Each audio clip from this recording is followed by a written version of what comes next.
नमस्ते अनि स्वागत छ मेरो नेपाली सादा रेसिपीमा। आजको रेसिपीमा फेरि पनि मैले तपाईहरुको सामु एकदमै मौसमी तरकारी अनि एकदमै अर्गानिक तरकारी फर्सीको मुन्टाको रेसिपी तपाईहरुसँग शेयर गर्दै छु। यो चाहिँ बनाउन पनि एकदमै छिटो हुन्छ र छिटो पनि पाक्छ र एकदमै मिठो पनि लाग्छ अनि हेल्थको लागि पनि एकदमै राम्रो तरकारी मानिन्छ।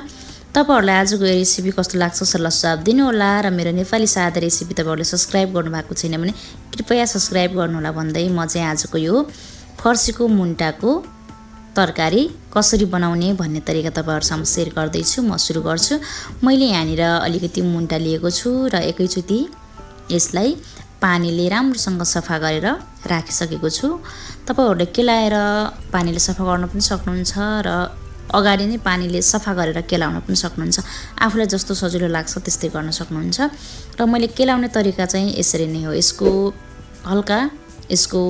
लहरा हुन्छ, यसलाई पनि मैले धेरै फाल्दैन र यसरी बाहिरतिरको अलि खर्सो भएको हुन्छ यसलाई चाहिँ मैले राम्रोसँग चिरेर राम्रोसँग छिलेर फाल्छु। अनि बीचमा यसमा भएको फर्सी जहाँनिर फल्छ त्यो फुल्ने हल्का कोपिल्ला भएको हुन्छ त्यसलाई पनि मैले फ्याक्छु र त्यसलाई नफाले पनि हुन्छ। त्यो राख्यो भने हल्का तरकारीमा अलिकति गन्ध आउने भएर मात्रै मैले फालेको र मैले यसरी बनाएर चाहिँ यहाँनिर सबै एकैचोटी टुक्रा टुक्रा बनाएर यसरी काटेर मसिनो बनाउँदै छु। यो तरकारीलाई एकदमै सामान्य रूपले पकाउँदा पनि एकदमै मिठो हुने गर्छ र यसलाई चाहिँ धेरै मसलाहरूको आवश्यक पनि पर्दैन र मलाई चाहिँ एकदमै मन पर्छ। धेरै मसलेदार खानेकुराहरू भन्दा चाहिँ मलाई सिम्पल खानेकुराहरू सादा खानेकुराहरू नै मेरो शरीरको लागि एकदमै राम्रो पनि हुन्छ र मलाई मन पनि पर्छ। र यसमा चाहिँ मैले यसको मसलाको लागि मैले लसुन र खुर्सानी बाहेक अरू राख्ने छैन।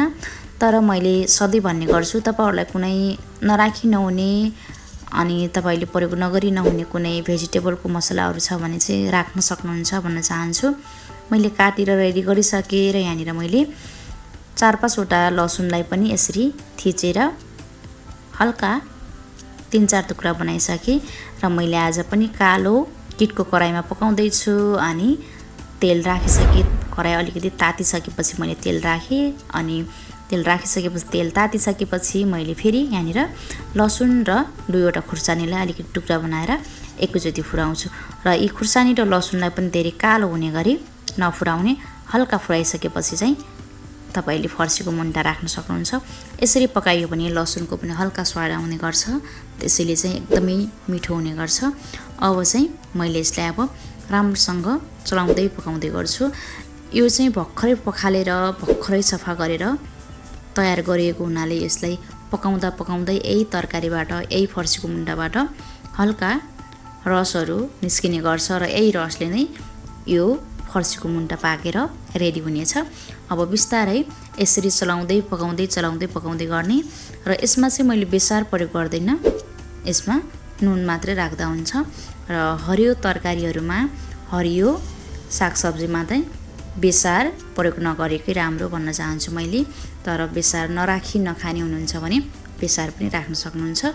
अब यसरी चलाउँदै गर्ने बेला मुनितिर हल्का पाक्छ फेरि माथितिर यसरी फर्काउने अनि मुनितिर हल्का पाक्छ माथितिर यसरी हल्का फर्काउँदै पकाउँदै गर्छु मैले।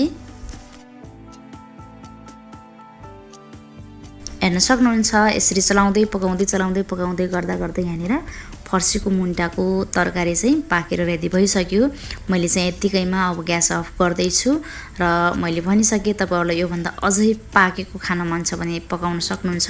मलाई चाहिँ यतिको भइसकेपछि एकदमै मन पर्छ त्यसैले मैले यसरी ग्यास अफ गरेर तरकारी पकाउने भाँडादेखि बाहिर निकाल्दै छु। हजुरलाई मेरो सिम्पल रेसिपीहरु कस्तो लाग्दैछ सल्लाह सुझाव दिनु होला आजको भिडियोमा पनि।